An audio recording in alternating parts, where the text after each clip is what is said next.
Bismillahirrahmanirrahim. Assalamualaikum warahmatullahi wabarakatuh. Alhamdulillahirrabbilalamin, amma ba'du. Pada kesempatan pertemuan kali ini kita akan membahas hukum tajwid, yaitu bab nun sukun dan tanwin. Nah, ketika kita berbicara nun sukun dan tanwin, kita perlu ketahui dulu ya bahwa nun sukun dan tanwin ini adalah sederhananya bunyi suara N, teman-teman ya. Nah, jadi nun sukun dan tanwin ini sederhananya adalah bunyi suara N. Nah, berfokus pada sini teman-teman ya. Karena nun sukun ya, ketika sebelumnya misalnya di sini ada huruf ba ya, setelahnya ada nun sukun. Maka bunyi suaranya atau bacaannya dibaca ban ya, dibaca ban. Nah, bunyi suara N inilah bunyi daripada nun sukun ya, dibaca ban. Selanjutnya tanwin juga adalah bunyi akhirannya adalah suara N ya. Misalnya kita contohkan hamzah fathatain ya, bunyi bacaannya dibaca an. Selanjutnya misalnya hamzah kasratain ya, maka bunyi bacaannya ini dibaca in. Begitu juga dengan dhammatain ya, ini dibaca un ya. Jadi an, in, un. Ini yang disebut, yang dinamakan dengan tanwin itu ini teman-teman, yang ada di dalam kurung ya. Fathatain, kasratain dan dhammatain ini disebutnya tanwin. Nun sukun ataupun tanwin adalah yaitu membahas tentang bunyi suara N ya.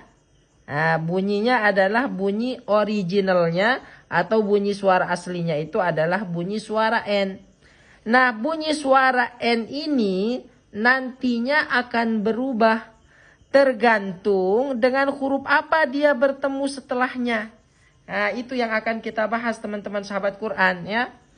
Nah, apabila ada nun sukun atau tanwin bertemu dengan 28 huruf hijaiyah ya. Ya, hijaiyah. Jadi rumusnya perhatikan, apabila ada nun sukun berfokus pada yang dua, nun sukun dan tanwin. Jika nun sukun dan tanwin bertemu dengan 28 huruf hijaiyah, maka akan terbagi menjadi beberapa hukum bacaan tajwid nantinya. Yang pertama ada namanya izhar halki ya. Izhar halki. Yang kedua ada namanya idgham bi gunnah ya. Idgham bi gunnah. Selanjutnya yang ketiga ada namanya idgham bila gunnah ya. Ada namanya idgham bila gunnah. Nah, ini diperhatikan teman-teman, bila gunnah. Nah, selanjutnya ada nama hukum bacaannya namanya iqlab ya. Iqlab. Dan yang terakhir ada nama hukum bacaannya ikhfa hakiki. Nah, tetapi teman-teman sahabat Quran, kita akan bahasnya satu persatu dulu. Izhar halki ya. Kita bahas sekarang izhar halki. Jadi izhar halki ini dari 28 huruf hijaiyah mendapatkan bagian 6 huruf. Hurufnya ada 6 izhar halki ini. Apa saja hurufnya? Yang pertama adalah hamzah, yang kedua ain, yang ketiga ghain, yang keempat ha, yang kelima kha, dan yang keenam adalah huruf ha. Ya. Jadi perhatikan, izhar halki itu hurufnya 6, hamzah, ain, ghain, ha, kha, ha. Izhar itu sendiri artinya terang atau jelas, teman-teman ya. Terang atau jelas. Sedangkan halki itu artinya tenggorokan atau kerongkongan. Nah, jadi huruf izhar yang 6 ini maksudnya adalah huruf-huruf yang keluar dari halki, yang keluar dari tenggorokan ya. Bagaimana rumusnya baru bisa dikatakan izhar halki?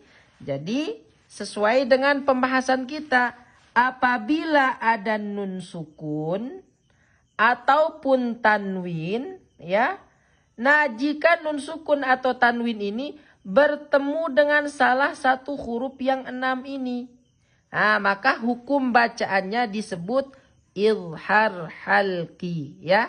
Mana contohnya? Kita datangkan contohnya, ya. Nah, kita datangkan contohnya. Man amana. Nah, kita datangkan contohnya. Nah, di sini ada nun sukun. Jadi cara mencari daripada hukum izhar halki itu, teman-teman atau sahabat Quran cari dulu nun sukun atau tanwin, ya. Jika dia bertemu dengan huruf yang 6, maka hukum bacaannya izhar halki. Nah, contohnya di sini. Man, ya, ini barisnya sukun, ya. Ada nun sukun, lalu nun sukunnya bertemu dengan huruf hamzah. Huruf yang keberapa? Huruf izhar halki di sini huruf yang pertama. Nah, maka izhar ini kan artinya jelas tadi. Nah, maka nun sukun ini ketika bertemu dengan izhar halki, maka bunyi suaranya dibaca jelas. Man amana. Man amana. Masih ingat pembahasan yang di atas? Jadi originalnya, aslinya, nun sukun atau tanwin itu adalah bunyi suara N. Nah, maka ketika bertemu dengan huruf izhar halki yang 6, maka bunyi suara N ini tetap dibaca jelas, ya. Cara membaca nun sukun atau tanwinnya harus dibaca jelas. Man amana. Atau contoh yang lain, ya. Contoh yang kedua misalnya, daripada tanwin misalnya, ya. Nah, kita datangkan contoh dari tanwin. Nah, kita datangkan contoh dari tanwin. Contohnya ajrun. Nah, ghairu. Ajrun ghairu mamnun, ya. Nah, di sini ada tanwin. Ro-nya tanwin, tanwinnya dhammatain, ya. Tanwin dhammatain. Lalu bertemu setelahnya adalah huruf ghain. Nah, huruf yang keberapa huruf ghain? Huruf yang ketiga. Nah, ingat, sebelum bertemu dengan huruf ghain, ya. Nah, sebelum bertemu dengan huruf ghain, suara N-nya jelas. Ajrun. Ajrun. Run. Nah, ketika dia bertemu dengan huruf izhar halki, maka cara membaca N-nya tidak ada perubahan. Tetap dibaca jelas. Karena nanti kalau bertemu dengan huruf idgham bi gunnah, idgham bila gunnah, berubah cara membaca nunnya. Tidak dibaca N lagi. Bunyi suara N-nya tidak jelas lagi. Idgham bi gunnah, bacaan N-nya jadi dengung, ya. Iqlab nanti kita bahas bertukar suara tanwin atau suara N-nya. Ikhfa, samar-samar baca suara N-nya. Nah, seperti itu teman-teman, ya. Jadi apabila ada nun sukun atau tanwin bertemu dengan salah satu huruf yang 6, maka hukum bacaannya izhar halki. Izhar artinya jelas. Apa yang dibaca jelas? Yang dibaca jelas adalah suara nun sukun atau tanwinnya.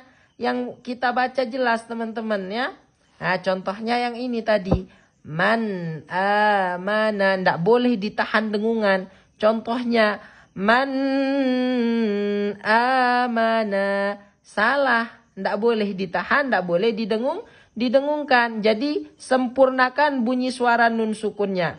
Man amana. Ajrun ghairu mamnun. Lanjutan ayatnya, ya. Jangan dibaca ajrun ghairu mamnun. Salah, ya. Nah, seperti itu. Kira-kira bisa dipahami teman-teman sahabat Quran? Kira-kira jelas? Bisa dipahami penjelasannya?